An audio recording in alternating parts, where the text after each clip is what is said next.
pemerintah yang diambil untuk membantu pengembang panas bumi dalam hal ini untuk penekanan biaya pengembangan panas bumi, salah satunya adalah dengan insentif berupa take allowance dan take holiday. Di sana banyak sekali, dan juga dilakukan pembebasan PBB yang berisi pembebasan pajak penghasilan hingga 100% selama 5 sampai 20 tahun, tergantung pada jumlah investasi. Dan juga ada insentif pembebasan biaya masuk yang berisi pembebasan biaya masuk selama 2 tahun untuk mesin dan peralatan, dan juga pembebasan tambahan 2 tahun untuk bahan baku bagi perusahaan yang menggunakan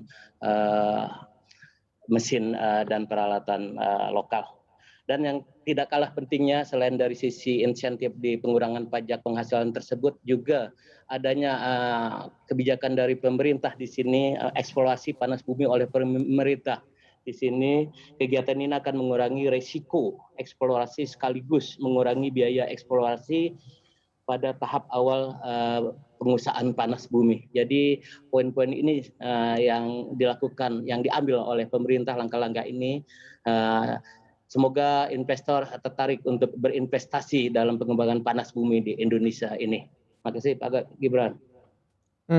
Oke, Pak Sugeng, kalau kita melihat kan bahwa panas bumi ini menjadi salah satu alternatif dari energi transisi karena bersifat terbarukan. Dengan kondisi Indonesia yang bisa dikatakan masuk ke dalam jalur ring of fire, dan untuk mengembangkan panas bumi juga di Indonesia diperlukan biaya 4 sampai dengan 5 juta US dollar untuk mendapatkan 1 megawatt listrik. Seperti apa sebenarnya Anda melihat untuk komposisi biaya, dan juga tentunya di proses mana sih sebenarnya Pak dibutuhkan biaya paling besar? Utamanya mungkin ya kalau misalnya dikatakan dari seluruh total investasi sekitar 60% Pak biaya harus dikeluarkan hanya untuk pengembangan ini.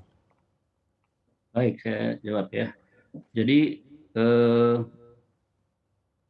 pengembangan panas bumi ini kan high risk ya. High risk bagi kita yang di engineering itu harus mampu kita identifikasi.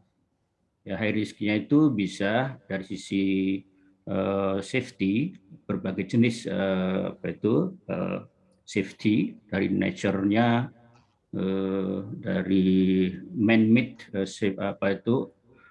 risk-nya ya, sampai berbagai jenis risiko yang kita bisa identifikasi dan kita bisa nilai semua risikonya itu, dan kita kemudian harus mampu menurunkan semua risiko itu dengan berbagai upaya ya, dengan metode, teknologi, dan tentunya kapasitas sumber daya manusianya juga harus mumpuni ya, untuk bisa menurunkan risiko-risiko itu.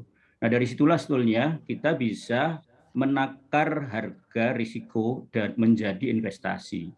Kalau kita hanya mau impor semua, TKDN-nya cuman katakanlah nggak ada 10%, ya semua jadi mahal ya itu ya. Itu sudah seperti itu, kita membeli aja semuanya, itu nggak benar. Nah, kita sudah mempunyai jurusan-jurusan yang khusus di geothermal ini, dan mereka juga sudah bekerja di beberapa tempat. Jadi saya bisa nyatakan bahwa eksplorasi itu pertama high risk yang bisa kita ketahui bisa sampai 1,2 juta gitu ya. Tapi di atasnya sedikit ya sebenarnya power plant-nya itu sendiri ya, untuk memastikan bahwa kita bisa mendapatkan kilowatt-nya itu tenaga listriknya itu sedikit di atas eksplorasi, yaitu 1,4.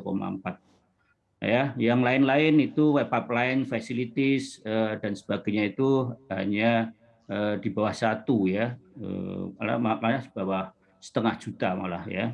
Tapi di sini semua itu sebenarnya intinya itu melihat risk di semua facility ya, dari mulai pemboran ya, mengenali sumber daya, menggunakan rate ya yang sesuai gitu ya. Ini semua nanti bisa kita perbaiki semuanya. Seperti sekarang ini kan dengan insentif itu kan Lemigas, saya dulu kerja di Lemigas ya, sudah modifikasi rig yang untuk CBM jadi untuk geothermal dan itu slim hole ya. Kalau berhasil ini juga jalan juga nih ya. Di mana itu Pak Arief? Di Cisolok, Rame Ya, dan di Nagir. Cisolok.